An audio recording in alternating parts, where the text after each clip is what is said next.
I don't know if you don't think that you have to follow the rules, or if you have this mentality that you're a tough guy, that you can just do whatever you want, but you're not going to here. So the court's going to find today that you are not amenable to community control, that prison is necessary to fulfill the purposes and the principles of sentencing, including punishment, deterrence, and protection of the public.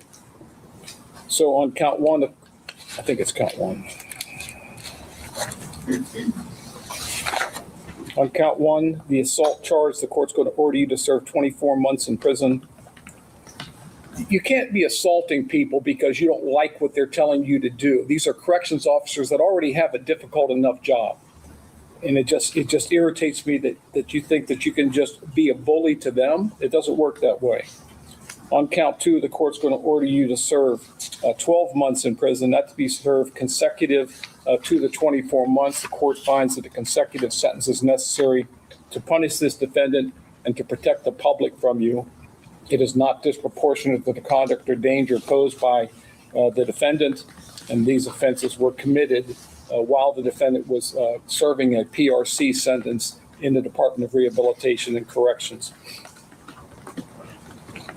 You have 95 days jail time credit. The court finds that you're indigent for the purposes of any fines, costs, or other financial sanctions.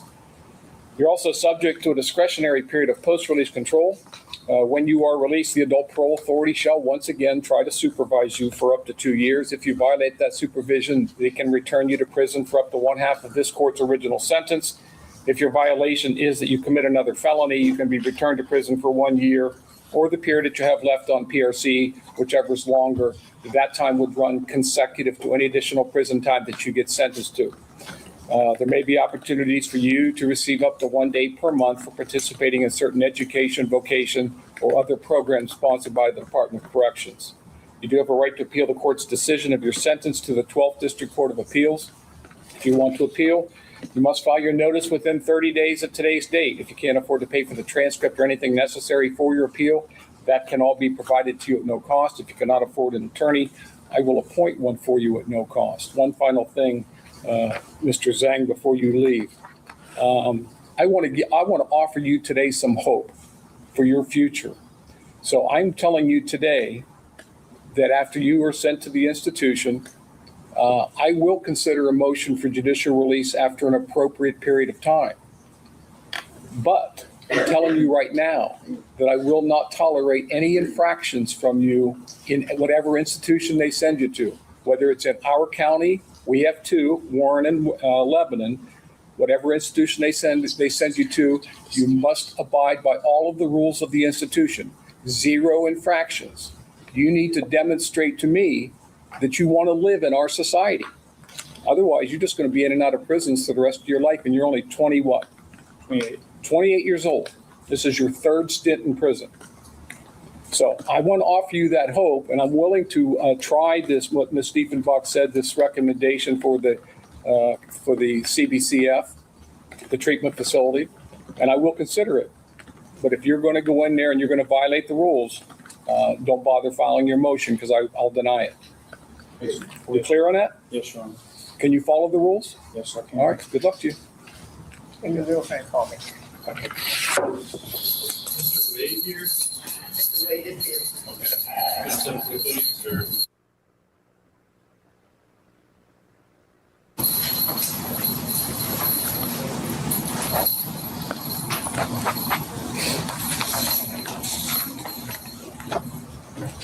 Mr. Case number is 25CR42948, 25CR43081, the State of Ohio versus Jerome Wade. You made it back, right? Yes. All right. We are here for a final probation violation hearing. Ms. Diefenbach, does your client wish to have a hearing? You want a hearing or you want to admit to the violation? I wish to have hearing. You do, because you didn't report. That's what that's why. You admit you didn't report? Oh, yes. The allegations were that you failed to report and that you were positive for THC, correct? Correct. You want to have a hearing on that, or do you want to admit to the I violation? want to admit to the All right, violation. court's going to find that you have violated the terms of your community control. Mr. Wade, despite this violation, the court is going to continue you on community control. To date, you have 64 days jail time credit. Is there a recommendation for him to engage in treatment? Yes, Your Honor, there's a recommendation from Calvert House for both mental health and substance use. You are ordered to comply with that assessment. You are to engage immediately when you return to Cleveland in mental health and substance use disorder treatment. Do you understand? Yes. Was he positive today? I believe he was still I was reading like, negative. Negative for everything? yes. You can do it. See? All right. So again, no alcohol, no illegal drugs, no marijuana. Do you understand me? Yes. All right. Mr. Wade, I'm not going to keep doing this, so you understand if you don't comply with the terms of my orders, then the next time you'll probably just be serving timeout, okay? You can do this. Get it right. Are we together? Are we on this? Okay, good luck. That's all. Okay. All right, you want to talk to him? Yes, I need to. All right, head back down to court services. She's going to want to talk to you before you leave. Okay.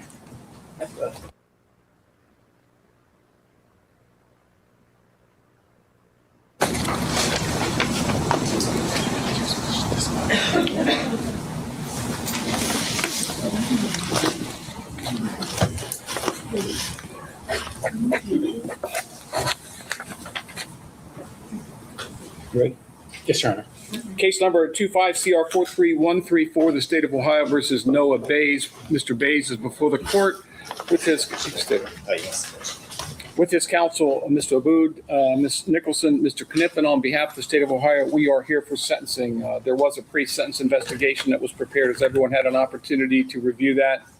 Yes, Your Honor. Yes, Judge.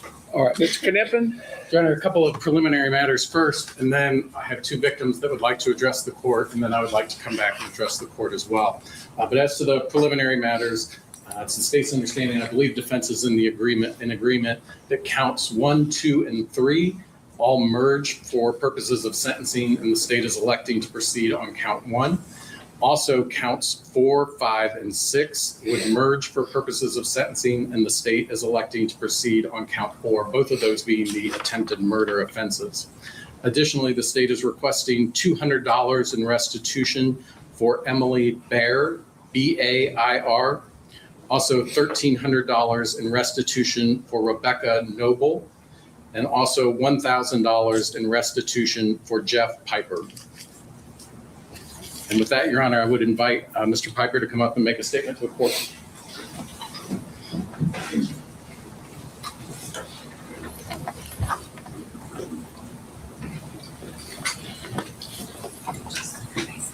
Just state your name for me, please. Jeff Piper.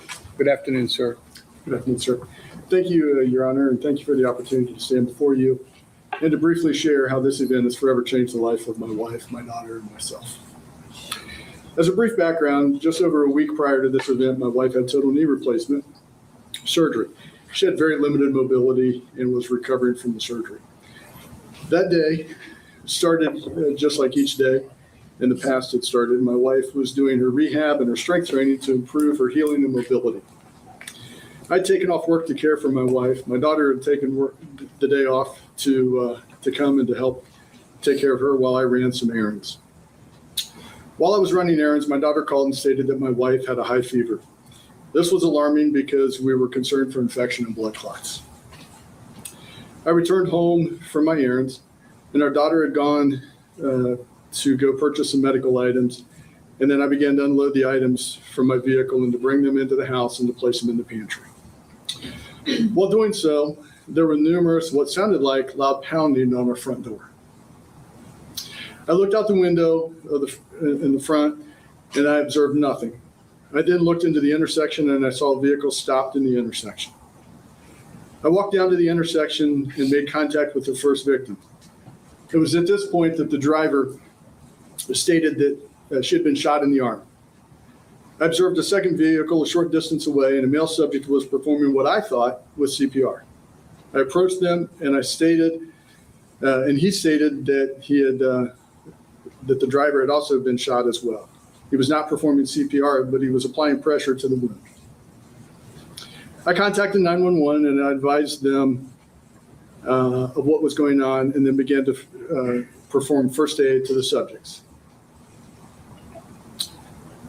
I had them retrieve a first aid bag out of my truck, and they used it to apply a tourniquet and other first aid life-saving measures. I called my wife to let her know what was going on, and she advised me that the doctor had called her back and said, "You need to get to the hospital immediately." Unfortunately, due to the house being the center of a crime scene and I was attending to victims, that was prolonged until my son was able to arrive and to take her to the hospital.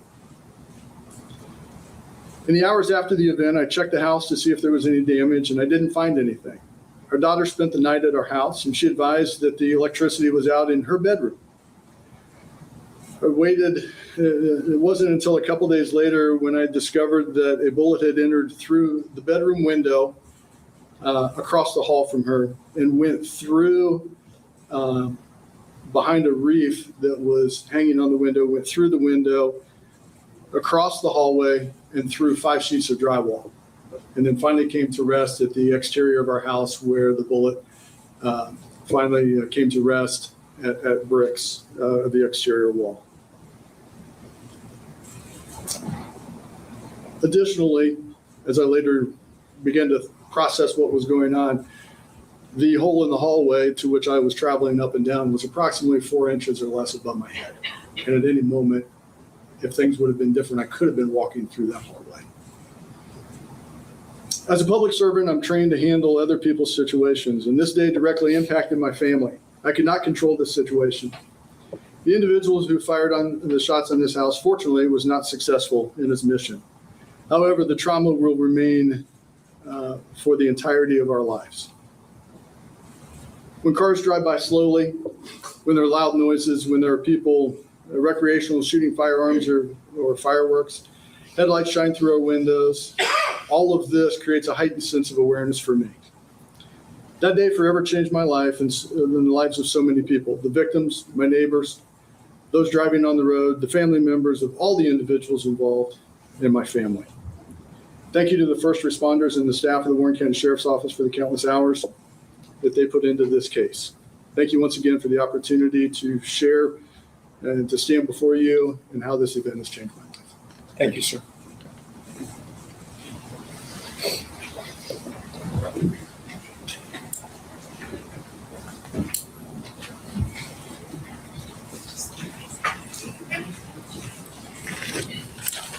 Hi, my name is Emily Bear, and I would like to thank you for this opportunity to address the court.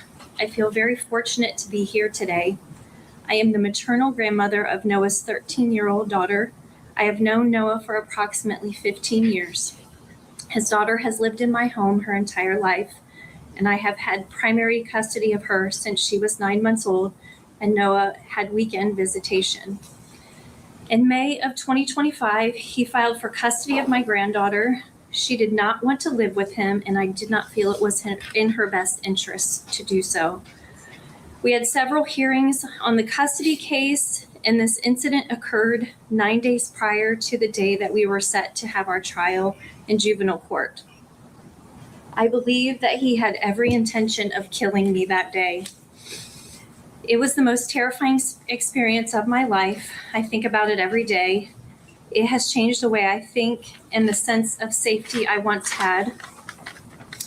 It is impossible to fully explain what it feels like to know that you came within inches of losing your life at the hands of someone you had known for so long and once trusted.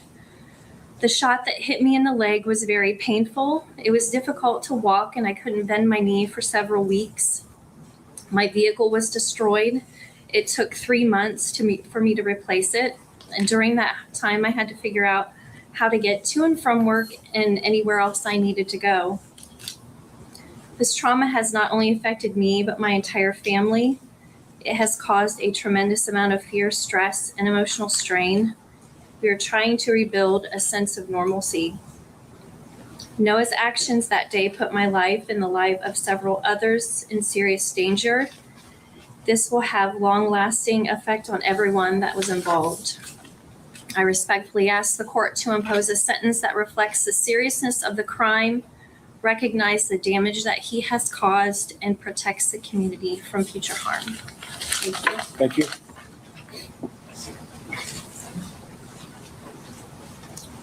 Your Honor, Ms. Noble was not able to come today because she indicated that it created too much anxiety for her to be here and to address the court, to kind of go through this situation again. But she did state to our office that she believed that you would do the right thing. So I think what I want to address right out of the gate is the absurdity of some of the statements in the letter that the defendant submitted to you.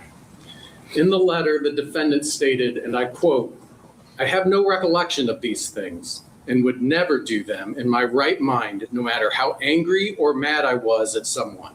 I am far from a violent person, even when angry," end quote. Think about that for a second. He wants you to believe that despite all of the planning and preparation that went into that day, he can't remember any of it because he was not in his, quote, right mind. Your Honor, the facts of that day demonstrate that that statement is a complete and total lie. This is someone who got up that morning and called off work so that he could specifically carry out this shooting. He then put on all black clothing and loaded his assault rifle into his car in a way that he would not be detected by the camera at the front of the house. He then drove over 50 miles from his residence in Piqua to Wayne Township to carry out this shooting.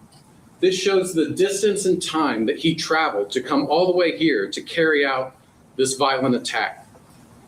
When he arrived in Wayne Township, he concealed himself down a long lane and hid in a tree line for over 20 minutes while he waited for Emily Bear to pass through that intersection. And the reason that he knew Emily would be traveling through that specific intersection is because he had looked at the Life 360 app on his daughter's phone in the days leading up to this shooting, which showed that Emily went home every day during her lunch hour. Once Emily entered the intersection, he fired multiple rounds from his rifle, repeatedly striking her vehicle. Look at that firearm, Your Honor. Look at the ammunition that he was using. And now look at the location of the bullets on Emily Bear's vehicle. All over the doorway. Your Honor, these were all intended headshots. He was not intending to injure Emily Bear on that day. Rather, he was intending to kill her. After striking and injuring Ms. Bear, the defendant continued firing and struck the vehicle directly behind Ms. Bear, which was driven by Ms. Noble, causing her injury as well. To this day, she still has a bullet in her body. Additionally, we know that one of the bullets struck Mr. Piper's house across the street, putting the occupants of that home in danger as well. The defendant then drove all the way back to Piqua, dropped off the firearm back in his bedroom, again without being detected by the camera at the front of the house, changed his clothes, and then went to the local Speedway to buy cigarettes. When he returned to his residence and was apprehended by the police, he immediately began lying, claiming that he had been home all day other than his quick trip to Speedway. When he was interviewed by detectives later that evening, he continued to lie, claiming that he was only gone from the house that day for about 10 minutes. And he further told them that the only gun he owned was a shotgun that was used for trap shooting. Think about all of the actions that the defendant took that day, the planning and preparation to carry out this shooting, and the efforts he took to cover up his actions. And now he wants you to believe that he doesn't remember anything about that day. And remember, he's not claiming that he was intoxicated or that he was high. He was perfectly sober. He just wants you to believe that for some mysterious reason, he has no recollection of that day at all. That's absurd. What he's really trying to do, Your Honor, is to get credit for accepting responsibility by entering a no contest plea while still professing and hoping that you will believe that someone like him would never commit such a violent attack if he was only in his right state of mind. What a coward. If you're going to accept responsibility for something, own it. Don't try to hide behind this phony nonsense about not being able to remember when there is zero evidence that you were under the influence or suffering a mental break. What's even more surprising in the sentencing memorandum offered by the defendant is the assertion that he did not have any concerns for his child's safety when she was with Emily Baer, and that Emily consistently provided a loving and stable home for his daughter. So that means that he was willing to kill someone who had voluntarily raised his daughter from birth and only showed her love and affection. And think about what this would have meant for his daughter if his plan had actually worked. If the defendant was successful, and if things had gone perfectly that day for him, he would have gotten away with murder, and his daughter would have always been left to wonder why her grandmother, her primary caretaker and provider, was gunned down in the middle of an intersection for no apparent reason. That was the defendant's preferred outcome for that day. One of the last things that I would point out is that the factors that the defendant highlights in his sentencing memorandum, demonstrating why he should receive a more lenient sentence, actually makes him all the more dangerous. No one saw this coming. Even Emily, when she was asked shortly after the shooting whether the defendant could have been involved, stated that she did not think that he would do something like this. The fact that there were no outward signs of anger or aggression towards Emily makes the methodical and calculated actions of the defendant all the more concerning. No one thought the defendant was capable of such a violent and senseless plot to murder someone. That's borne out in all of the letters that the court received. Only he knew what he was truly capable of, and because of that, he almost got away with it. Finally, Your Honor, there is one sentiment in the defendant's letter that I actually agree with. At the conclusion of the letter, the defendant suggested to you that 20 to 30 years in prison would not be appropriate for someone like him. And I couldn't agree more. 20 to 30 years is too light for what this defendant did.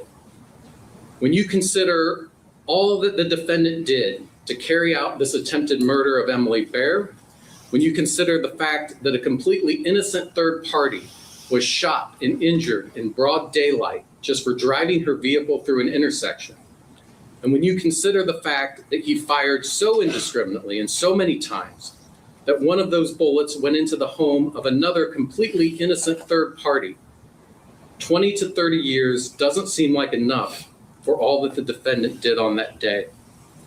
Therefore, we think a sentence in the range of 30 to 40 years is more appropriate when you consider all of the facts and circumstances and take into account that he is still being dishonest with this court with that self-serving letter he submitted, claiming to have no memory of that entire day. Thank you, Your Honor. Thank you. Anything from probation? Mr. Booth, Judge, you want us here at the podium? at the podium, please. Yes, sir.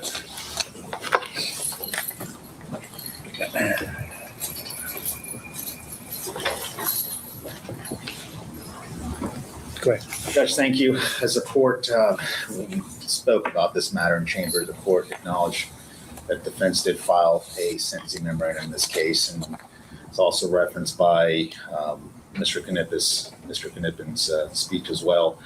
I wasn't planning on saying anything further, but I feel like a response, at least to Mr. Knippen's statements, I think they're a bit disingenuous in terms of how he's characterizing Mr. Bays' letter and all the letters and support that were provided. And part of a sentencing memorandum is defense asked the court in mitigation to look all the sentencing factors and sentence an individual that's consistent to the circumstance with all other cases that the court has looked at and similar in nature. And I understand this is an allegation of a violent offense. Mr. Bays did plead no contest, and part of that is, and from a defense lawyer's point of view, is there's an acceptance of responsibility for the purposes of a sentencing, but also he's still maintaining the no contest plea based upon the advice of counsel, and he intends to appeal for the purposes of some pretrial motions that we've had in this matter. So I think I don't want the court to consider that based upon my advice that Mr. Bays did accept responsibility for the purposes of writing a letter to the court. I think he should be given credit for that in terms of what he's done, and all the other letters and support that were provided on behalf of Mr. Bays, and ask the court to follow the sentencing, the principles and purposes of the statute in terms of sentencing, and sentence Mr. Bays consistent to what other cases that have come before the court. Also, Judge, I would note, I don't think I addressed this in my sentencing memorandum, but for the purposes of any financial sanctions, Mr. Bays has been incarcerated in this county jail since October of 2025. He's obviously had no income. That's the court to consider that any financial sanctions. But other than what I put in my sentencing memorandum, I think Mr. Bays is ready to proceed to sentencing, Judge. Mr. Bays, is there anything you'd like to say? No, sir. All right. The court has considered the statements made here today, the purposes and the principles of sentencing, including punishment, deterrence, and protection of the public. The court has reviewed the pre-sentence investigation and has reviewed the sentencing memorandum and letters attached that have been submitted by the defendant. Mr. Bays, I got to tell you, I've been on the bench for almost 10 years now, and I have never seen anyone that has done so much prior calculation and design, formulating a plan to go and to lie in wait and ambush someone that they know over a potential court ruling. This is new to me. I mean, you read stories of people driving across the country and shooting and killing a former family member or something. Didn't think it would ever happen in Warren County. I live in this community. I am shocked by your conduct. I'm shocked by what I perceive to be as your lack of remorse, your lack of accountability. But I don't even know what else to say. But I'm going to tell you right now that from my perspective, the overriding principle of sentencing that I'm considering is not only punishment, but I have to protect my community. So the court does find that a prison sentence is necessary to fulfill the purposes and principles of sentencing. The court is dealing with multiple offenses arising from the same incident. Court does find that counts 1, 2, and 3 merged. Counts 2 and 3 merge, the state electing to proceed on count 1. And as to counts 4, 5, and 6, counts 5 and 6 merge as they are allied offenses of similar import. Into count 4, the state electing to proceed on count 4. So on count 1, the court is going to order you to serve a minimum term sentence of 10 years, a maximum term sentence of 15 years. On count 2, the court is going to order you to serve a sentence of 10 years. Strike that. Let me back up. On count 1, 10 to 15 years plus 3 years on the gun spec. That to be served by law consecutive to the 10 years. On count 4, the court is going to order you to serve 10 years in prison plus 3 years on that gun spec, those both to be served consecutive to each other and consecutive to count 1. On count 7, the discharge offense, the court is going to order you to serve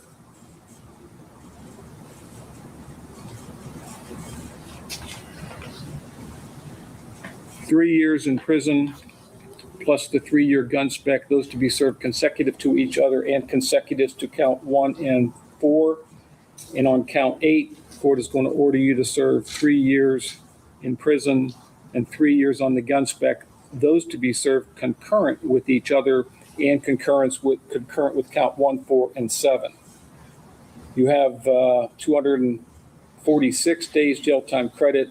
I'm ordering restitution to Emily Baer in the sum of $200, to Jeff Piper in the sum of $1,000, in the sum of $1,300 to Rebecca Noble, I apologize. Other than those restitution orders, the court finds that you're indigent for the purpose of other fines, costs, or financial sanctions. You're also subject to a mandatory period of post-release control. which means that when you are released from prison, the adult parole authority will supervise you for not less than 2 years nor more than 5 years. If you violate that supervision, the adult parole authority can return you to prison for up to 1/2 of the court's original minimum term sentence. If your violation is that you commit another felony, you can be returned to prison for 1 year or the period that you have left on PRC, whichever is longer, and that time would run consecutive to any additional prison time that you get sentenced to.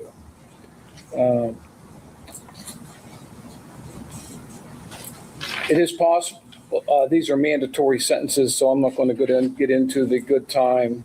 You have been convicted of or pleaded guilty to a qualifying violent offender offense as defined in the Ohio Revised Code. You are not, have you seen this? Yeah, no, I have not. You have not? You want me to go over this with you on the record? No, thank you. You want to waive it? Um, I'm going to waive reading this. I'm going to have the probation officer sit down with him and have him sign it. Do you want me to go on the record with it? Judge, for the purposes of the appellate record, I think that would be appropriate. in this Okay. case.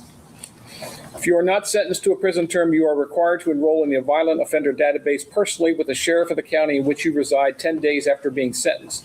If you were sentenced to prison, which you are, you must enroll in the database personally with the sheriff of the county in which you reside 10 days after your release from prison. If you're an out-of-state offender, you must enroll in the database personally with the sheriff of the county in which you reside or occupy a dwelling within 10 days of either residing in or occupying a dwelling in Ohio for more than 3 consecutive days, or residing in or occupying a dwelling in Ohio for an aggregate period in a calendar year of 14 or more days.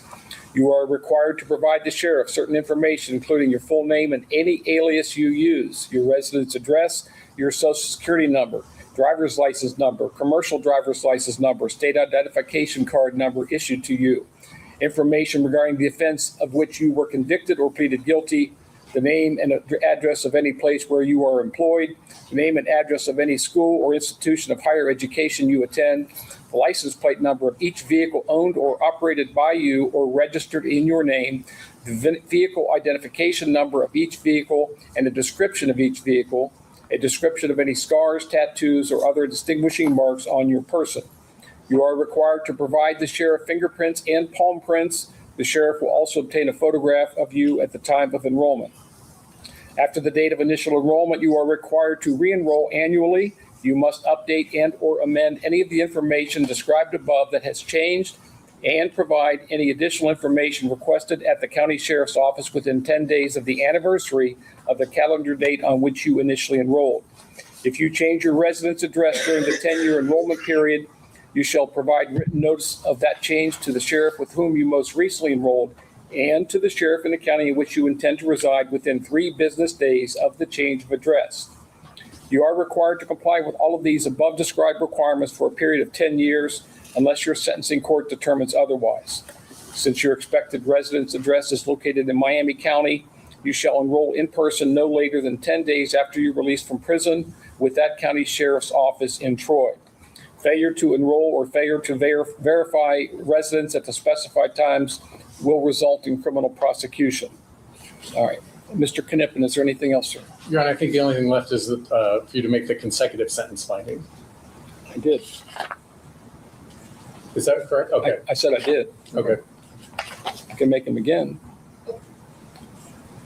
Consecutive sentences are necessary to punish this defendant and to protect the public from future crime. It is not disproportionate to the conduct or danger posed by the defendant. And these offenses were part of a course of conduct, and the harm caused is so great or unusual that a single prison term would not adequately reflect the seriousness of the conduct. Thank you, Your Honor. Thank you. Anything else? No, Your Honor. Mr. Boot. Judge, only that for the court to note the defense's objection with respect to the court sentence today for the purpose of the appellate record. To my sentence? Yes, sir. And give you an opportunity to ask any questions that you might have. But when you do answer, you have to actually say the word yes or no out loud, say it loud enough for them to hear it down at the main courthouse. Are you all aware that as you stand before me, I have to presume that you're not guilty and that the state has a burden of proof beyond a reasonable doubt before you could be convicted of anything? Yes, sir. And are you aware that nobody can force you to change your plea? Yes. Did you all understand that you have the right to have a trial with a judge or jury? Yes. And did you know that at the trial, you'd have the right to cross-examine your accusers, the right to subpoena your own witnesses, which would compel their attendance at the trial, and you could exercise your right to remain silent, not testify, and not have it count against you. Are you all aware of that? Yes. And do you all realize that by pleading guilty, you're admitting that you did whatever it is you're pleading guilty to, and therefore you're giving up your presumption of innocence and letting the state off the hook, as it were? Do you also understand that by pleading guilty, you'll be waiving your right to a trial and the other rights we've discussed? Now, have any of you been threatened in any way or promised anything in order to get you to do what you're doing here today? Anybody under the influence of anything, including any medication that affects your mental abilities? Everybody satisfied with their attorney? And is everybody a citizen of the United States? Yes. All right. Okay. Mr. Packard, you can go ahead and have a seat up there at the table with Mr. Smith. Gentlemen, you may sit down. Thank you. This is case number 26 CRB 00191. You're Mr. Packard, sir? Yes. Okay. The record should reflect the defendants here with his counsel, Mr. Smith. We have Mr. Savage here on behalf of the state of Ohio. This looks like the defendant was originally charged with resisting arrest, obstructing official business, and disorderly conduct. The state looks like it's going to move to dismiss the resisting charge in exchange for a plea to the remaining charges. That's correct. And then, Mr. Smith, it's my understanding that if I grant that motion, it is your client's intention to change his pleas? It is, Your Honor. Is that true, Mr. Packard? Yes, sir. Were you present literally moments ago when I discussed everybody's rights together? Yes, sir. Did you understand the information that I provided to you? Yes, sir. Did you have any questions about it? No. Alrighty. Do you understand what it is we're doing now? I mean, you're doing a change of plea and I'm going to impose sentence upon you. Do you have any questions about that? No, sir. So the charges to which you're pleading guilty, obstructing official business, is the more serious of the two. It's a misdemeanor of the second degree, which carries up to 90 days and a $750 fine. Now, although your change of plea form reflects the penalties for a fourth degree misdemeanor on the disorderly, I actually have that as a minor on the complaint. That's fine. So there's no jail time on that, but you do face a maximum possible fine of $150. Any questions about that? No, sir. Then the court finds that your pleas and your waivers have been knowingly, intelligently, and voluntarily made. I'll accept the same, enter conviction upon the record. Recommendation. Thank you. All righty. And Mr. Packard, you have a right to address the court. Anything you want to say on your own behalf? No, sir. All right. And Mr. Savage, anything from the state on this one? Briefly, Your Honor, the officers responded to reports that the defendant was out of control.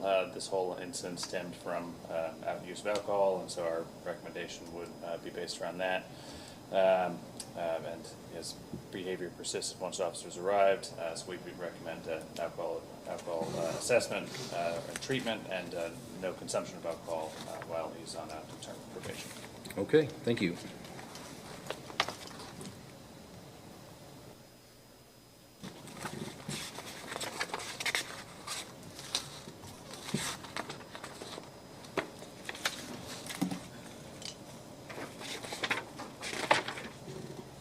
You were posted bond the same day you were arrested?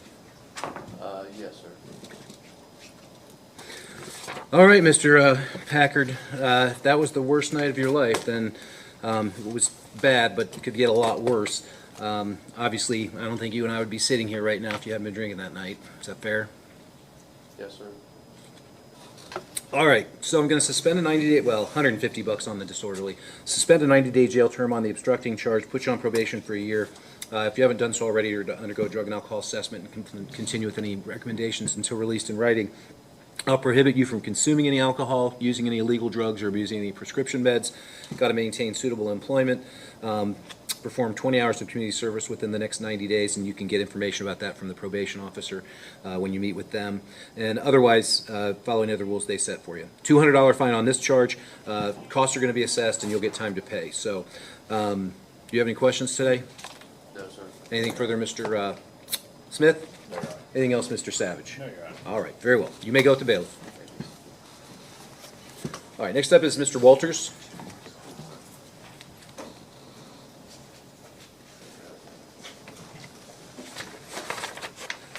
Okay. What do we got going on here?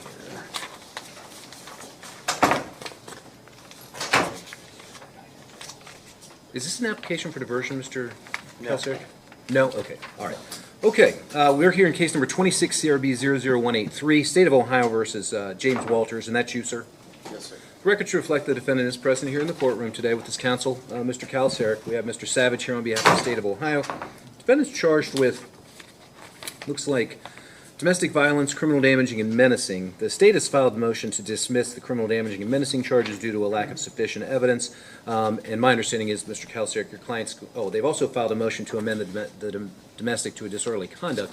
Mr. Savage, can you address that motion, please? Yes, Your Honor, that comes pursuant to further discussions with defense, as well as the victim who advised that she was okay with the amendment. And this stemmed from sort of two slightly disjointed incidents, and the evidence regarding one of them did not materialize to be sufficient, so we are hence the amendment and the dismissals. All right, and Mr. Kalsiak, my understanding is if I grant the state's motions, it is your client's intention to change his plea from not guilty to guilty on the amended charge of disorderly conduct as a fourth-degree misdemeanor? That's correct, Your Honor. And is that true, Mr. Walters? Yes, sir. Were you present earlier when I discussed everybody's rights together? Yes, sir. Did you understand the information that I shared? Yes, sir. Did you have any questions about it? No, sir. Do you understand what it is we're doing now, as far as now we're doing a change of plea and I'm going to impose sentence upon you? Yes, sir. The only charge that you face now is a fourth-degree misdemeanor. It carries up to 30 days in the county jail and a $250 fine. Any questions about that? Then I find that the state's motions to be well taken, and those will be granted. I'll enter a conviction on the amended charge, finding that the defendant's change of plea and rights waivers have been knowingly, intelligently, and voluntarily made. Mr. Kalsiak, statement of mitigation on behalf of your client. Yes, Your Honor. My client was arrested that night, so he should get at least 1 day, if not 2 days jail credit. I'm not sure. But he is gainfully employed at U-Haul, moving the storage in Newark, Your Honor. Thank you. All right. Mr. Walters, anything you want to say on your own behalf? No, sir. And Mr. Savage, did the state wish to be heard in its capacity as the prosecuting authority, and has the victim been advised of her right to be present and to address the court? She was so advised of her right, Your Honor. Marshall's also been complied with. Her recommendations were mental health treatment, meds, anger management, and she advised she did want peaceful contact. Okay. Nothing further from the state. And the parties have a 5-year-old son in common, I believe. There's a child, yes. Correct, Your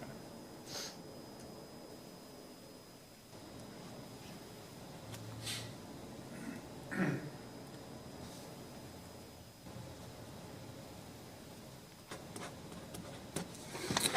All right, very well. I find that the state's and victim's recommendations are pretty appropriate and reasonable. So I'll impose a 30-day jail term. I'll suspend 27 days and give the defendant credit for the time that he's previously served. It'll be 1 year worth of probation starting today. Defendant's to undergo a drug and alcohol assessment and follow up with any recommendations regarding counseling. He's prohibited from consuming any alcohol, using any illegal drugs, or abusing any prescription medication. He needs to maintain suitable employment, abide by all contact restrictions in 2026 DR 00367, and pay a fine of $200 as well as the court costs. So obviously, that was probably one of the worst nights of your life, Mr. Long. I'm going to give you an opportunity to address the reasons why it happened, and I hope you'll embrace those. If you do, I think you'll be healthier and happier, and you'll be able to move on. Obviously, you're going to be under the court's orders, and if you don't comply with those orders, there's going to be consequences. So I'd get on top of those things right away. Do you have any questions today? No, sir. Anything further, Mr. Kalsiak? No, sir. Anything else, Mr. Savage? No, Your Honor. All right, very well. Court will stand in recess. Thank you. All rise. What happened to Deontay? Well, when he came in, he said, I said, hey, your attorney's in here, let's get you signed up, because he was late. And he was like, I ain't pleading guilty, I'm not doing it. I'm like, okay, don't be angry about it. He's like, I want to talk to my attorney. And I was like, well, you're gonna have to wait until he's done with the other stuff he has. All righty. Because I know it gets stressful. All right, you take care of yourself, man.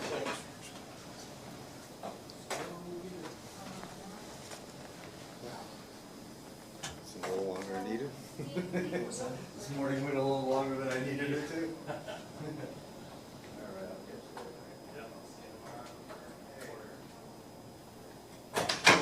And certainly in violation of his probation, but I don't want to use the word faux pas, but you know, it was a bad decision that has not been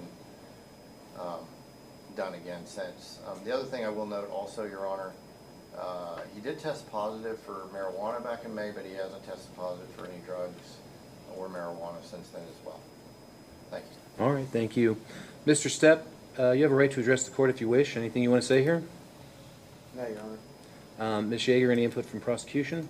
Your Honor, I would inquire, Mr. Bergden did indicate that his client has an appointment today with LAP. Did he bring any appointment confirmation, documentation, or anything? Your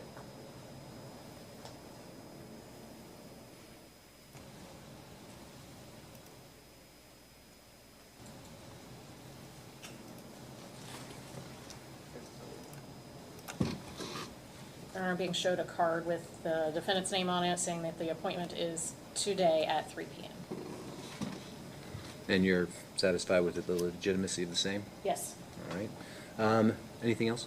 nothing further. Mr. Bernard? Your Honor, the only things I would add are that his updated jail time credit is 35 days of credit against the original suspended sentence. He has 128 days left to serve. I would also note this is a Marcy's Law case. I've been in contact with the victim, and her opinion regarding the case and the outcome was that she's been upset and, to quote her, tired of dealing with these issues and wanting him to receive jail sanction for these violations. Okay, thank you. Do you guys have a kid together? Yes, Your Honor.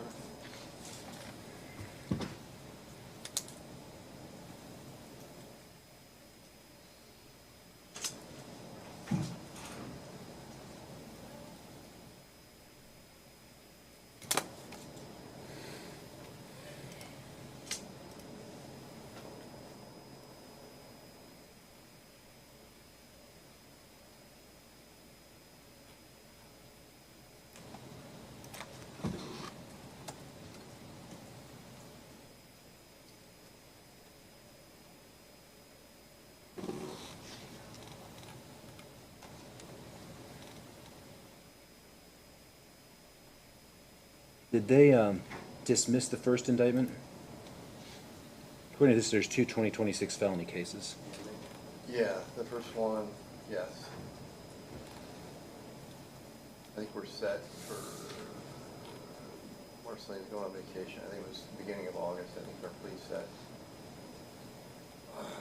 Yeah, they haven't updated this yet, I don't think, because the only upcoming events it has listed are the jury on the 27th of next month, so they must not have updated that yet.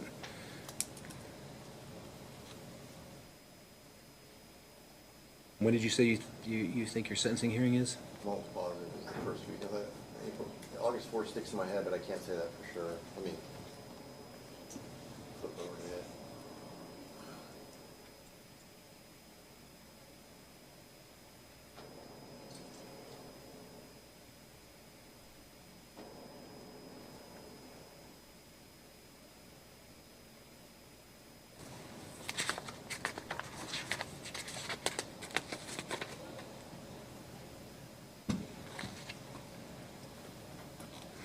All right, the court does find that the defendant is in violation of his terms and conditions of probation. However, in light of the fact that he has that appointment this afternoon and that the state is satisfied that that's legitimate, I'm going to go ahead and continue disposition until August the 12th at 10 a.m. We'll do it with our regular PV hearings that Wednesday. I'm curious to see what the Common Pleas Court does. They may obviate any significant action from this court, but at the very least, accountability will still be available to the court to impose at that time in some fashion or another. Bond is going to be continued as posted, so Mr. Stepp, if you were to fail to appear in the future, you and Woody Fox bail bonds would be on the hook for the full $5,000, so make sure you appear for your future court dates. Is there anything else we need to address on behalf of Mr. Stepp? No, Your Honor. On behalf of the state? No, Your Honor. Mr. Bernard, anything else? No, Your Honor. All right, very well, Mr. Stepp. It's pretty much your last chance. Thank you. All right, Cassandra Beasley.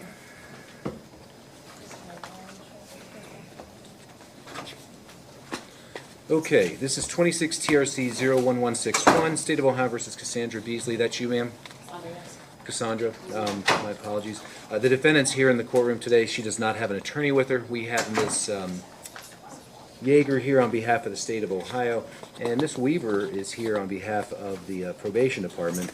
The defendant entered a plea of guilty to operating a vehicle while under the influence or while impaired as a first offense within her lifetime back on May the 26th of this year. She received a standard first-time sentence of 30 days with 27 suspended, a requirement to do the 3-day driver intervention program. Motion to revoke probation, or quote-unquote motion for oral hearing, was filed. And it looks like the basis for that was failing to conduct herself appropriate at all times. She did admit to the violation in front of Judge George, and we're here today for the purposes of disposition. Did Mr. Vincent prepare a bench, a memorandum of the bench? He did, Your Honor. May I see that, please? Looks like the original one. Oh, you know what? I think I just saw it on the front. Never mind. Here you go. Same one, 616. Thank you.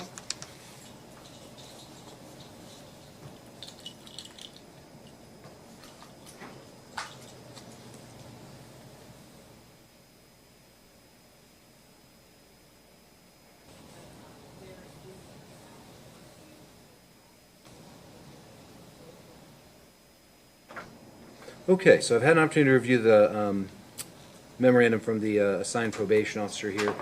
Ms. Beasley, you have a right to address the court before I make any final decisions.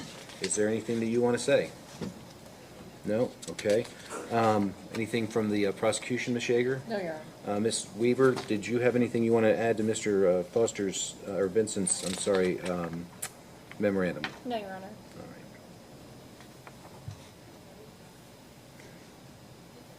So, when she was arrested for the new charges, Mr. Vincent put a holder on her? That's correct. Did he drop it on the first, or did she finally post a bond after denying?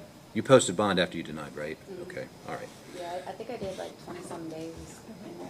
Well, according to this memorandum that I have, you're due a total of 23 days. Did you ever do the DIP program? What is that? Never mind. Sorry. She did not, Your Honor.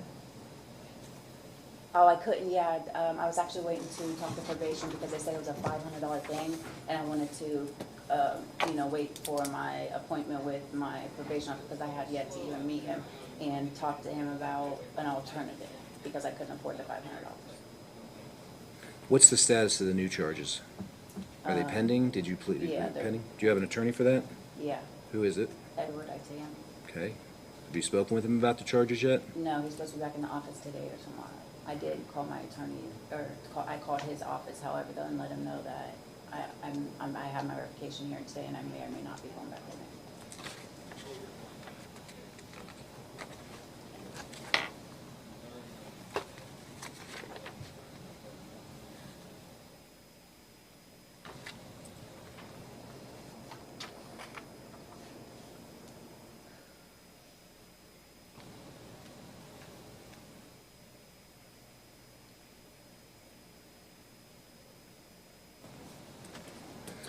All right. Well, Ms. Beasley, it would appear that you've served your punishment really before the court ever got its hooks into you. So I'm going to impose your 30-day jail term that was suspended. I'm going to go ahead and resuspend 7 of those days, give you credit for the order that you served 23 days, give you credit for time served, and order that your probation in this matter be closed unsuccessfully. That in and of itself is also a bit of a punishment because if you are charged with an offense in the future and want to argue probation, the prosecution very rightfully so would argue that you were unable to be compliant with the terms of 4 and shouldn't be placed on probation. So in addition to the 3 weeks you spend in jail, if you find yourself in trouble, which you do right now, the fact that you couldn't comply with what you were ordered to do could come back to haunt you in other ways too. Do you realize that? And I do now. Well, other than your financial sanctions, this case is concluded. Do you have any questions? No, sir. Anything further, Ms. Yeager? No, Your Honor. Anything else, Ms. Weaver? No, Your Honor. All right, very well. You may go with the bailiff, Ms. Beasley. Thank you. And we have Bethany Jones. Oh, yes. Diversion revocation? Okay, you're withdrawing. Okay.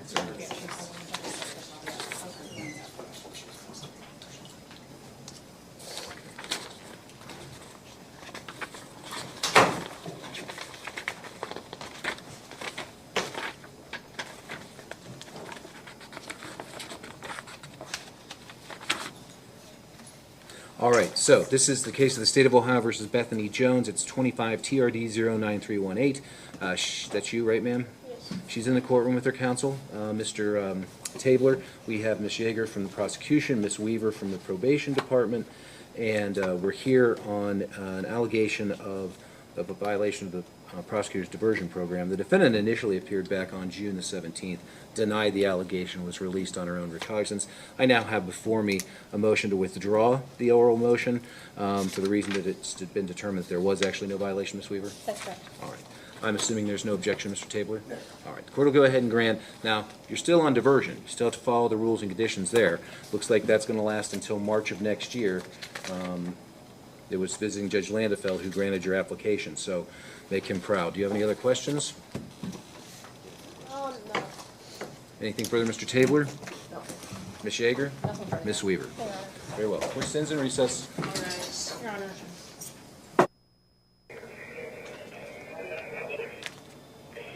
If he's saying the same thing, if he needed to see your petitioner for supervisor to present to the probation officer to demonstrate successful completion of a 30-day period, you may want to include specific language that is relevant to the probation context.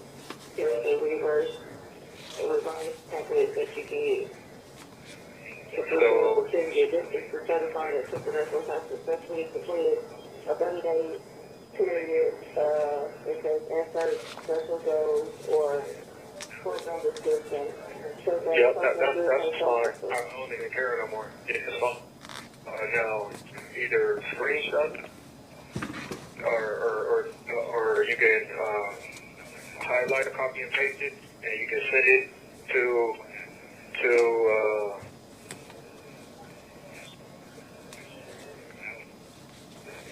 George. And find the email if you go to the website or something, or to the probation. I already got it. Oh, got his email. I would prefer if you screenshot that and then just make it just a, or if you shot all that, then highlight it, shot it, make sure the edges is cut off so it just looks like the writing. And screenshot the whole entire this his online link service. He had completed his work thing.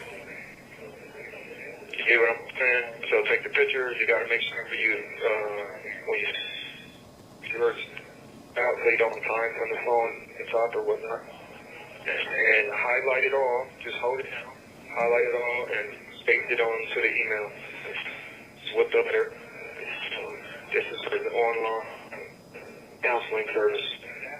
His completion letter. Huh? This don't let you edit anything.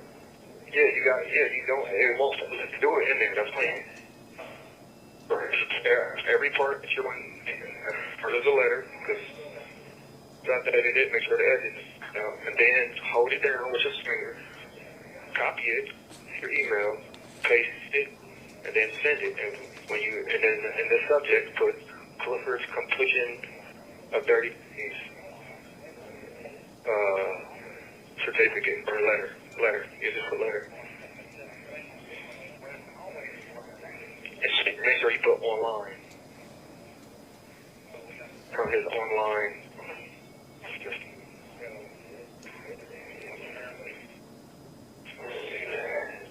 Because ain't none of that I just talked is a lie. I talk to that goddamn bullet, that goddamn thing about this shit every day. Over 30 days now. So it can act as one.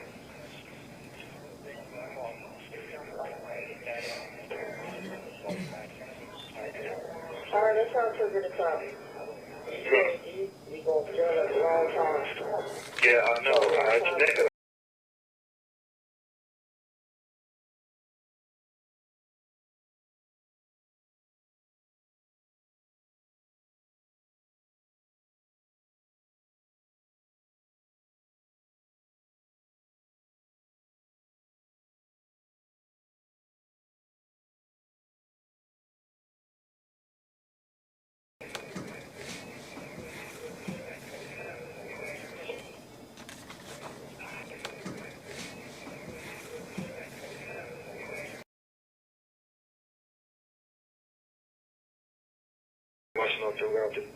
But did you talk to Brian and them? Your Honor, is there any more that addresses the allegations instead of personal relationships? Yes, Your Honor, there is. I looked into trying to clip out the small segments where he goes off on segues about family and whatnot, but it is very intertwined. There's a segment here, as we just heard, there's another one in about a minute and another minute. But I also need the deputy to be able to testify about whether or not this is a full entire recording. I'll allow it. I mean, it's a bench trial. The court will be presumed to ignore irrelevant evidence, and you may proceed. Cool. Well, send the certificate, and then there's no reason to hold me.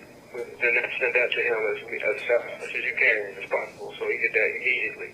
And then follow up with a brand new conversation, not in that same email.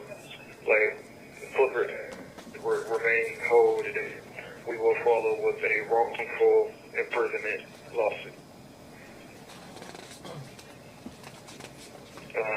Then that's pretty much it. And if you need some money, shit. Do you want me to call her from your phone? Hey, what? You want me to call her from your phone while you're on the phone? It's okay. I'd rather just talk to the victim for a minute before I go to bed. Okay. I was just trying to say the phone. And shit, while I'm on the phone with him, he's talking to D-Trez. He got them TVs for mommy and for so it's shit, you got and he's trying to get rid of them. You can't drop them off. He got a TV for mommy. I'm gonna get them from so.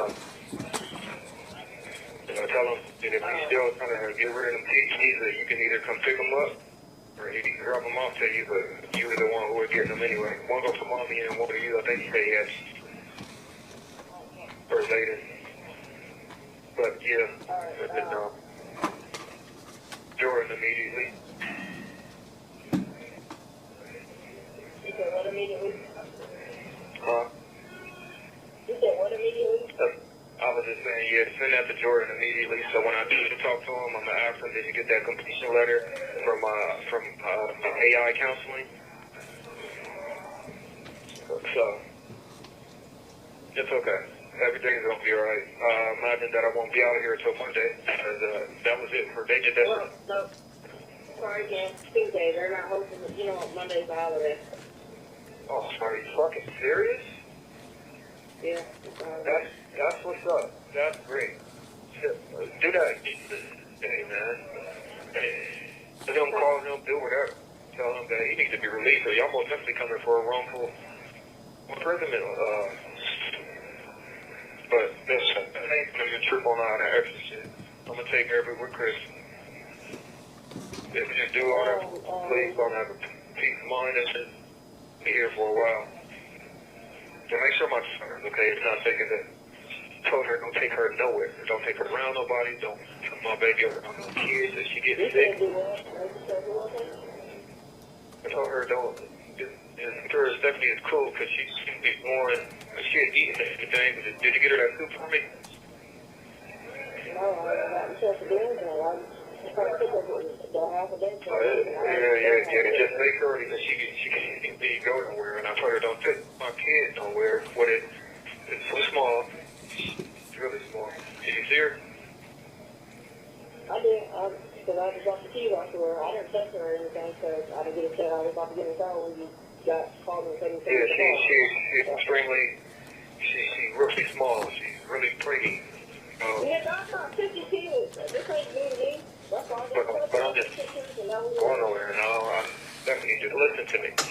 Not listen to me. Came home and there was already a kid, another baby now. Don't have her around nobody. I don't want. The kids were sick yesterday, the boys, and then she talking about getting them earlier. And I said, well, let me just take her to day 6. They don't need to be around her. They don't see her. That's cool. Yeah, that's what I be saying. That's her problem. I did tell her, I said, I don't know who. Okay, good.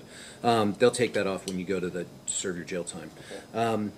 You need to undergo both the drug and alcohol as well as a mental health assessment, continue with any counseling in that regard. You got to conscientiously seek employment once you get back out of jail, and I'll impose the minimum fine of $1,040. Cost will be assessed. It'll be a 3-year license suspension from the date of your citation. Now, it could have been 12. You have to serve at least 2. After you've served the mandatory minimum, you can ask the court to terminate your suspension early, but you'll have to have been pretty impressive on supervision and completely abstinent before the court would even consider that. Do you understand? All right. Now, on the obstructing charge, the court did indicate at the pretrial conference that it felt it needed to be recognized, the extra behavior there. So 90 days will be suspended, but it's going to be imposed consecutively to the OVI sentence. 1-year probation. I'll adopt the recommendation of the prosecutor and order the defendant successfully complete an anger management program. Otherwise, same things as the OVI terms. $200 fine on that. Cost will be assessed. We'll give you time to pay, and I will grant a report date of Friday, July the 10th. Now, you're going to report here to the courtroom, Mr. Cox, not to the jail. And if you don't show up, that's considered it's considered both a violation of your probation and indirect contempt of court. So you could turn your 60 days.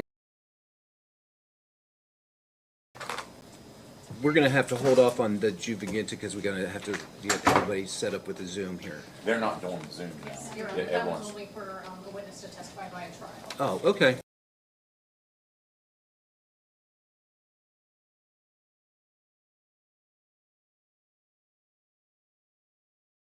The defendant is charged with a single count of sexual imposition, a misdemeanor of the 3rd degree. Mr. Miranda, is it true your client's changing his plea from not guilty to guilty? That is correct, Your Honor. And is that true, sir? Yes. Now, are you aware that you don't have to plead guilty, nor can anybody force you to do so? Yes. As you sit before me, I have to presume that you're not guilty of this charge, and frankly would have to continue to do so until and unless the state of Ohio were able to meet its burden of proof beyond a reasonable doubt. Do you understand that? Yes. Are you aware that you have a right to have a trial with either a judge or jury of your peers? Yes, sir. Did you also know that you have the right to question the witnesses against you at your trial? Yes. Are you aware that you would have had the right to compel the attendance of your own witnesses at the trial? And did you know that you would not have been required to testify at the trial if you didn't want to? And the decision not to take the witness stand could not have been held against you in any way? Yes. By pleading guilty, you admit to committing the offense of sexual imposition, which means you're giving up your presumption of innocence, and Ms. Yeager won't have to prove anything in order for me to find you guilty of that offense. Do you realize that? Yes. Do you also understand that by pleading guilty, you're going to waive your right to a trial and the other rights that we've discussed? Yes. If I accept your plea and enter conviction here today, I am going to impose sentence upon you. No, it's ironic that this is the second years to confirm your address, and that would also apply if you worked in a different county.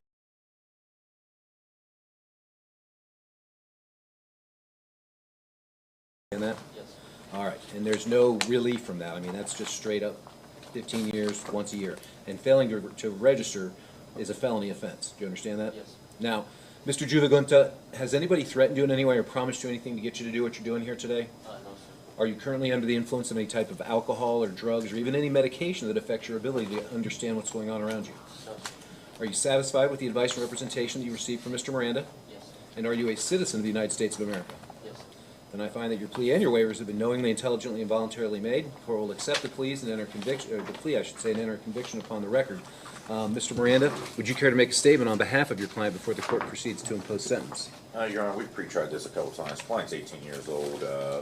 He's a graduate from New Albany High School. He's currently unemployed, solely focusing on his schooling at OSU Newark. He had plans to go down the pharmaceutical science path. He has no prior criminal history whatsoever. As the court indicated, this is a low-level misdemeanor offense. However, it does carry a pretty substantial handling of Tier 1 registration requirement that's going to hang over his head for the next 15 years. I would ask the court to take all our previous pretrial discussions into consideration here today. He has executed the no-contact order. We are asking for a suspended sentence. He is going through the administrative process with the OSU Newark school as well, Your Honor. All right, thank you. Mr. Juvagunta, you have a right to address the court if you wish. Is there anything that you'd like to say on your own behalf?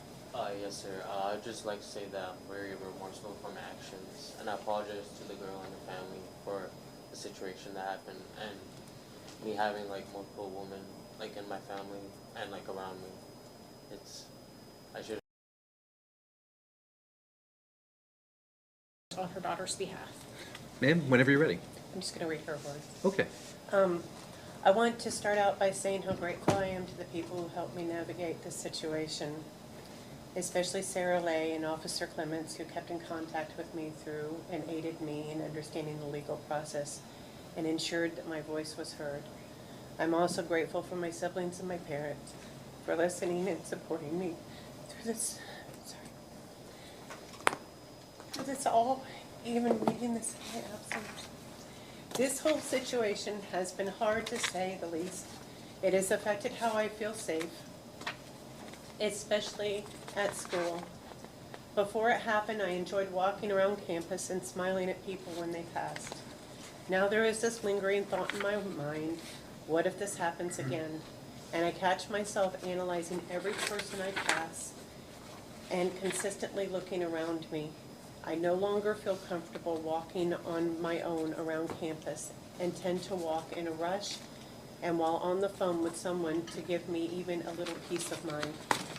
On top of that, I have avoided buildings on campus altogether because I saw him there around that time once before, and the thought of seeing him again makes me anxious. It is also spread outside of campus as well. When I am alone going to the store, I am constantly on guard with the worry of a similar interaction. At home, I only recently stopped having nightmares replaying the interaction in my mind. But even the thought of the interaction brings a tightness to my chest. It makes me sad to hear how it has impacted other students on campus as well. No one should ever have to feel violated like I did. I am relieved that the court case is settled and that he has seen how his actions were wrong. I hope he has learned that his actions that day and towards others were inappropriate and how they have affected me and will treat others with respect in the future. Again, thank you to everyone who was involved with this case being settled, and I'm grateful for all the work that you do. Thank you, ma'am. Anything further, Ms. Shager? No, you're all.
Well, as I mentioned earlier in the hearing, it's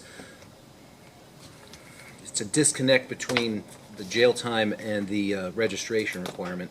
I once asked a member of our state legislature why the penalties were what they were, and I was told that it had something to do with federal funding for something or other.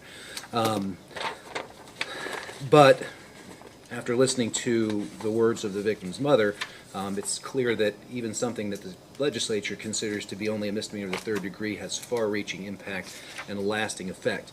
And I hope that if she's not already, that she does seek some professional counseling to learn how to deal with that so that she's not continuing to be haunted by these events. But the court takes this quite seriously, and the court did indicate at the pretrial conference that it was contemplating imposing some jail time, and that hasn't changed. So I'll be imposing a 60-day jail term, 40 days suspended, leaving the defendant 20 days to serve. He'll be on probation for a period of 1 year. He'll be required to successfully complete sexually oriented offender counseling. He's not to have any contact whatsoever with the victim. That's either directly, indirectly, through third parties, by way of postings to social media. And I've signed off on the formal no contact order, which grants the police the right to basically just arrest him without even checking with the PO. He's to maintain suitable employment or be engaged in the course of study, and has to keep a current mailing address and working phone number on file at all times. $200 fine plus the court costs. Now, the court also declares that the defendant is a Tier 1 sexual-oriented offender, and therefore you will be required to register no later than 3 days after today's date with the sheriff in the county in which you reside. By my records, it would appear that you reside in Franklin County, so you'll be reporting to the Franklin County Sheriff's Office at 1945 Phoebus Avenue in Columbus. You need to understand, as I mentioned earlier, that your failure to register as required will result in felony charges being brought against you, and you could end up serving a prison term. So, this is the bed that you've made, and you're going to have to lie in it now. But I hope that your remorse is over what happened, not over being punished for it. So, Mr. Juvigunta, is he going to be asking for a report date? Yes, Your Honor. Any objection? No, Your Honor. All right.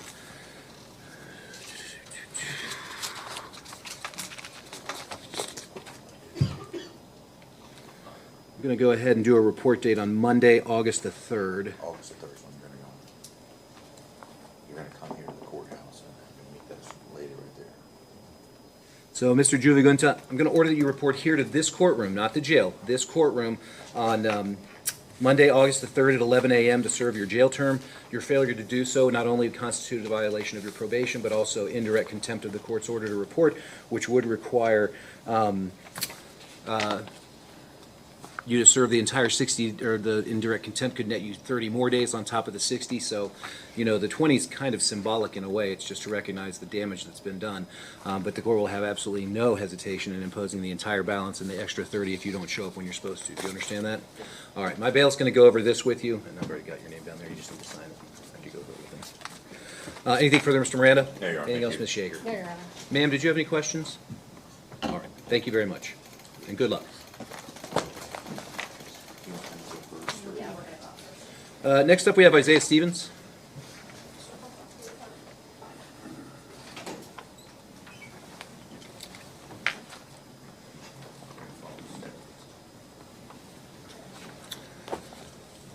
Ooh. This is case number 26 CRB 00447, State v. Isaiah Stevens. That's you, sir? Yes, sir. The record should reflect that the defendant is present in the courtroom today with his counsel, Ms. Diatley. Mr. King is here on behalf of the state of Ohio. This matter comes on for further hearing upon the defendant's application to participate in the prosecutor's diversion program. I have the paperwork from the probation department recommending that the application be approved. Excuse me, that appears to be endorsed by Mr. King, and the court finds that the defendant is both an eligible offender and an appropriate candidate, and for that reason the application will be granted. Mr. Stevens, did your attorney explain to you that in order to participate in diversion you are required to enter a plea of guilty to the charge? Yes, sir. And do you understand you're not required to apply for diversion? Yes, sir. You're presumed to be not innocent of the offense, or offenses. I can't remember whether it's just a single count. So you're presumed to be not guilty, and you wouldn't have to make an application for diversion. You could have a trial with a judge or a jury and hold the state to its burden of proof beyond a reasonable doubt. Do you understand? Yes, sir. At the trial, you'd have the right to both question your accusers and also to subpoena your own witnesses, which would compel them to attend the trial on your behalf. Do you understand that? Yes, sir. And are you aware that you would have enjoyed your Fifth Amendment rights at the trial and would not have had to testify and couldn't have it held against you if you didn't? Yes, sir. By pleading guilty, you admit to committing the offense of theft, and that means you're going to waive your presumption of innocence and you're going to relieve the state of any burden of proof in order to sustain a conviction. You realize that? Yes, sir. Also, by pleading guilty, you're going to waive those rights we've discussed, including your right to a trial. Do you understand that? Yes, sir. Now, All right, well, pursuant to the discussions held at the pretrial conference back in March, court will impose the following sentence. I'll impose a 30-day jail term, suspend all but 1 day, and give the defendant credit for the day that he did spend in jail. 1-year probation starts today. Defendant's to undergo a mental health assessment, follow up any recommendations regarding counseling, and also take all medication as prescribed. He's to complete an approved program for anger management or domestic violence offenders, whichever is recommended by the probation department. He's to have no violent contact with the victim, so peaceful contact will be permitted. Needs to maintain suitable employment and follow any other rules the probation department sets. $200 fine. Costs are going to be assessed. We'll give you time to pay, Mr. Walters. Not much to say about this, other than it's unacceptable, and unless you want your 5-year-old to be involved in relationships of that nature, you got to figure out how to get along with that other person, because you guys are going to be the role models that is it a he or she? Little he? It's a she. A she. She's going to expect to be treated the way she sees her mom be treated, and so if she sees her mom being mistreated, she's just going to think that's normal, and I know you don't want that for her. You have any questions? Yes, sir. Anything further, Mr. Kalsaric? No, sir. Anything else, Mr. Savage? No, Your Honor. All right, very well. You may go with the bailiff. Good luck. Take down clerk's office, they're gonna explain everything, they're gonna tell you to go out and make probations, just listen up, Okay, finally this morning we have the Harry Long case. And this is case number 26 CRB 00497. You're Mr. Long, sir? Yes, sir. The record should reflect that the defendant is present in the courtroom today with his counsel, Mr. Kalsaric. We're here for the purpose of a change of plea. The defendant was charged with aggravated menacing and domestic violence threats. Now, I have a motion submitted by the prosecution to dismiss the domestic violence threats, as well as a motion to amend the aggravated menacing to menacing. Mr. Savage, can you address those motions, please? Yes, Your Honor. Those initial 2 charges were alternative theories of the same incidents, and once we had a chance to speak with both the victim as well as defense to come to a resolution on this, we are amending those with the understanding that the defendant will be changing his plea to guilty on the menacing. We did discuss that with the victim, and she was satisfied with that resolution as well. All right. Okay. And if I grant those motions, Mr. Kalsaric, is Mr. Long going to be changing his plea to guilty to the amended charge? Yes, sir. Is that true, Mr. Long? Yes, sir. Were you present earlier when I discussed everybody's rights together? Yes, sir. Did you understand the information that was shared? Yes, sir. Did you have any questions about it? No, sir. You understand that we're now transitioning into a different kind of a hearing in which you're doing a change of plea and I'm going to impose sentence upon you? Yes, sir. Do you have any questions about that? No, sir. The amended charge of menacing is a misdemeanor of the 4th degree. It carries up to 30 days in the county jail and up to a $250 fine. Understand? Yes, sir. The court finds that the plea and waivers have been knowing, intelligent, and voluntary. The court finds the state's motions are well taken, and those will be granted, and I'll enter a conviction accordingly. Mr. Kalsaric, this court, meaning me personally, did not participate in the pretrial conference, so I'm approaching this with fresh eyes. If you give me a moment to review the narrative report, I'll give you an opportunity to speak on behalf of your client. Thank you. There's sheriff's deputies and 5-page reports.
All right, Mr. Kowski, I've had an opportunity to acquaint myself with the facts surrounding the charges. What, if anything, would you like to say on behalf of Mr. Long?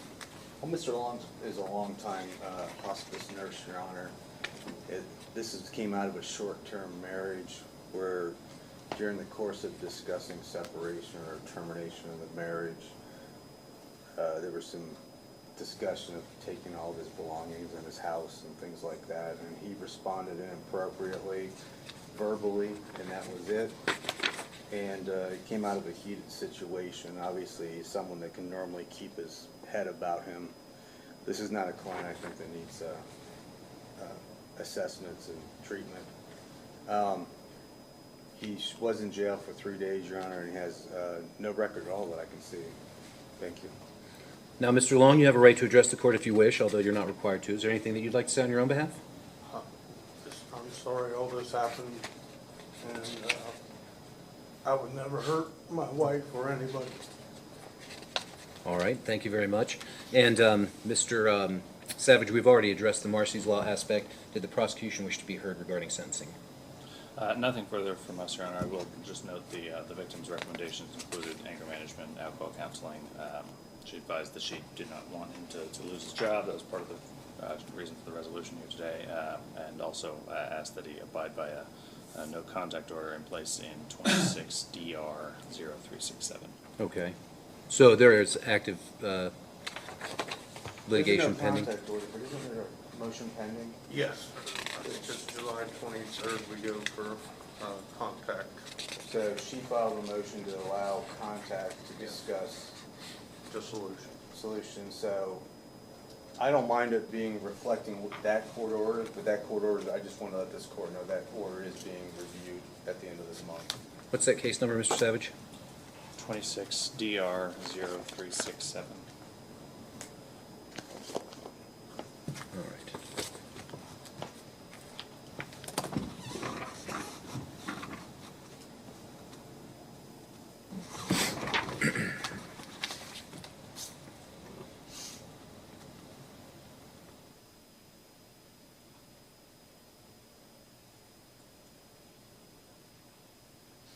I think I asked you this at your arraignment. What hospice organization do you work for?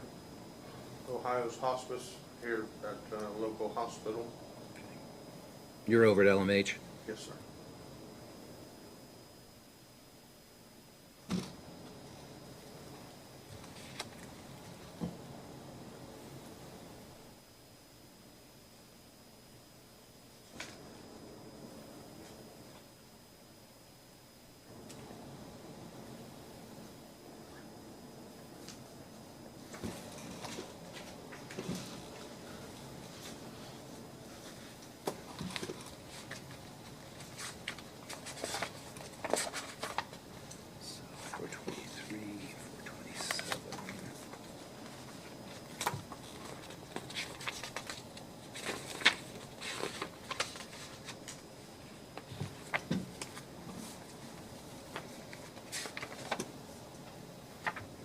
Actually have 4 days credit. He was arrested. Was he arrested on the day? He was arrested on the day of the offense, right? Yes. You were not? Next day. The next day? Okay, then it is 3 days.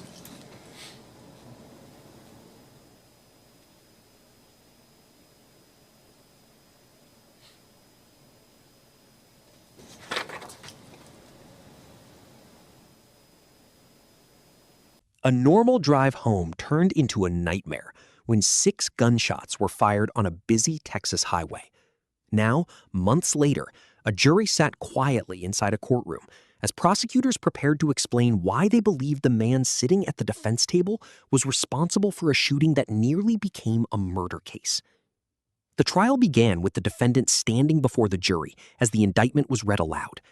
Prosecutors accused him of aggravated assault with a deadly weapon, alleging that while driving on a public roadway, he knowingly fired a handgun into another moving vehicle. According to the indictment, one of those bullets struck the victim, causing serious bodily injury. When the judge asked how he pleaded, the defendant answered with 2 simple words: not guilty. With that, the trial officially began, and 12 jurors prepared to hear 2 completely different versions of what happened that day. The prosecutor's opening statement immediately captured the courtroom's attention. He told the jury that this case was about a miracle According to the state, the victim Hunter Freeman should not have survived. Prosecutors claim that during a road rage confrontation, a bullet entered the victim's face near his mouth, traveled through his cheek, and exited just below his ear, missing vital organs by only inches. They described his survival as nothing short of miraculous. But the prosecutor said there was another hero in the story as well. A passing driver witnessed the aftermath, stopped to help the wounded victim, called 911, comforted him while he bled on the roadside, and even contacted his mother before emergency crews arrived. Prosecutors called this stranger the angel in the case, someone whose actions... Imagine standing before a judge, knowing that one guilty plea could change the rest of your life forever. That was the reality for this defendant, who appeared in court charged with breaking and entering a building, a felony offense carrying serious consequences. But before accepting the plea, the judge refused to rush the process. She carefully explained every constitutional right the defendant was about to give up: the right to a trial, the right to confront witnesses, and the right to force the prosecution to prove the case beyond a reasonable doubt. The defendant confirmed that she understood everything and admitted she was pleading guilty because she had actually committed the crime. It was a calm courtroom, but everyone knew this decision would shape her future. What made the hearing especially interesting was that the plea agreement didn't include any sentencing recommendation. The prosecutor agreed to dismiss another charge of assault and battery, but the judge still had complete authority to decide what punishment would eventually be imposed. Instead of sentencing her immediately, the court ordered a pre-sentence investigation. That meant probation officers would interview the defendant, review her criminal history, employment, family background, and personal circumstances before giving the judge a recommendation. It was the court's way of making sure the sentence fit not only the crime, but also the individual standing before the bench. The judge reminded everyone that accepting a guilty plea doesn't automatically mean someone goes to prison the same day. Sometimes the court needs more information before making a life-changing decision.